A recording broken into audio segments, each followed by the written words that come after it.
Hello everybody, K-Whip here, and welcome to another Destiny 2 video. In today's video, I'm going to be doing a PvP review of the Steelfeather Repeater Legendary Auto Rifle, which is just a mouthful of a name for a gun. And the way that you can pick up this weapon is by getting a bounty from the obelisk on the Tangled Shore, and I believe you can also get it from finishing the Sundial. If I'm missing any methods on how you can get it, make sure to drop down in the comment section down below how you got yours. But anyway, let's take a look at the roll on my specific weapon that I use throughout this video.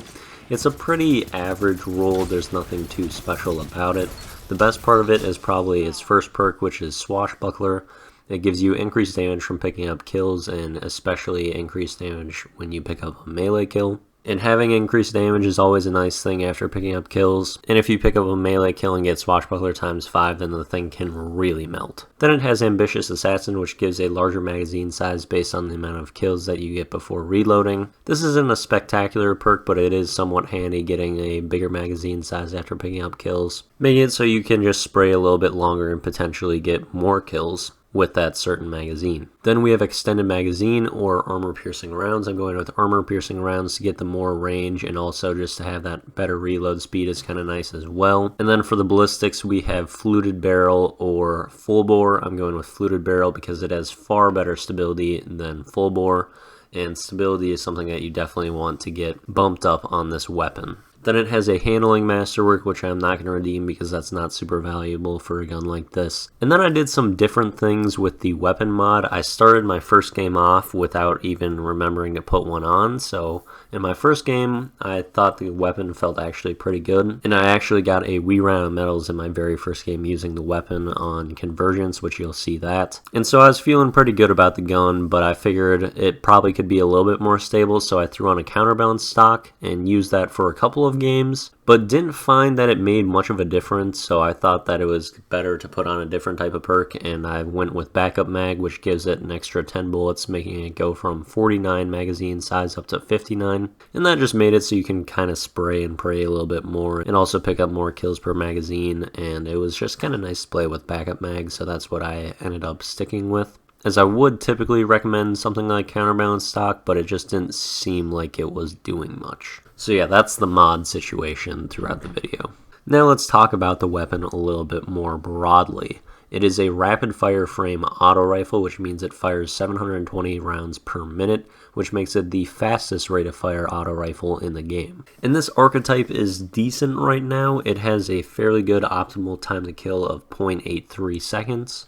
And the only auto rifle that has a better optimal time to kill than that is the adaptive frame auto rifles, which shoot 600 RPM, which I actually prefer a little bit, and those are a little bit nicer to play with. But overall, the rapid fire frame is a decent archetype for auto rifle. It's definitely better than the precision frame auto rifles, but maybe a little bit worse than adaptive and high impact frames. They're probably the most restricted weapons when it comes to range and challenging in the mid range. And the problem with this archetype is often recoil and stability, because even though it does have that pretty good optimal time to kill, it can be difficult to pick up because the gun kicks around so much. And I would say that this is the case with the Steelfeather Repeater. The recoil isn't very consistent and it kind of goes all over the place, so it can be a little bit challenging to control. I'd say it's in between like the Misfit and the Vlakadin in terms of controllability, because the Vlakadin can be pretty easy to handle. It's got a base stability of 52 in comparison to the base stability of the Repeater, which is 38.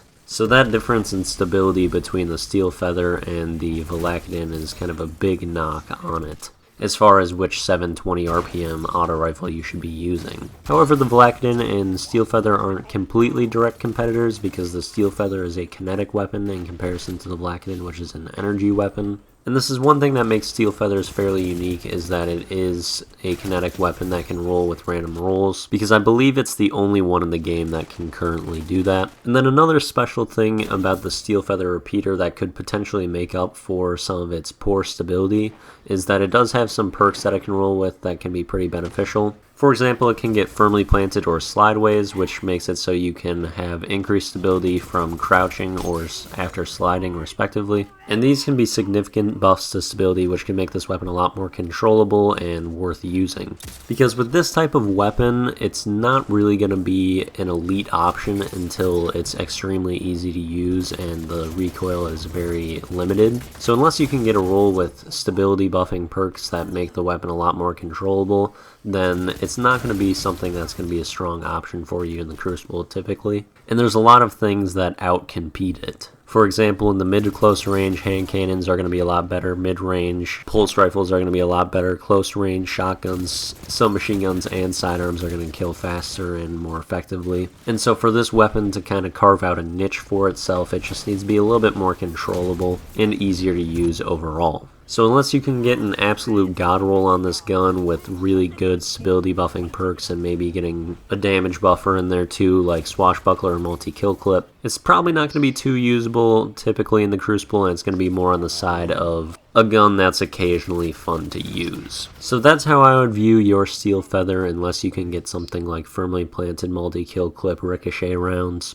And it's probably not going to be anything special unless you do get something really special with a roll like that. And if you're looking for a good 720 to use, I would recommend finding a Valakadin with some stability buffing perks on it, because as I mentioned, those have a lot better base stability and are typically a little bit better. But hey, the Steelfeathers ain't bad. It's also got a really nice scope, which is a plus for it. And aesthetically, I think it's a really great looking weapon. But overall, it performs a little worse than I would like. Anyway, that's going to do it for this review. I hope you enjoyed. Thank you for watching, and see you later.